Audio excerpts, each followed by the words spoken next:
What if hindi mag-work out? What if then mag-work out? Minsan, takot lang talaga yung humahadlang sa atin. Hindi naman siya lack of skills hindi lang naman siya lack of of your talents, 'di ba? But fear lang talaga. So survival mode feels safe kasi stable. Pero sa totoo lang, delikado siya in the long run. Sabi mo, delikado po ang survival.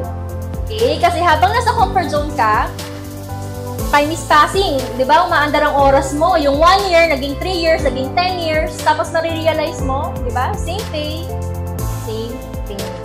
Okay?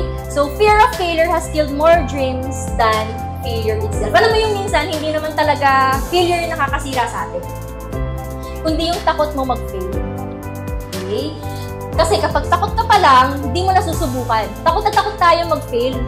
Ano naman ngayon kung bumagsak ka? Ano naman ngayon kung ma-reject ka? Ano naman, at least tinry mo. Diba? So, technically, hindi pa nga tayo nagkakamali, talo na tayo. Diba? So, fear becomes the invisible wall between you and the life God's calling you to live.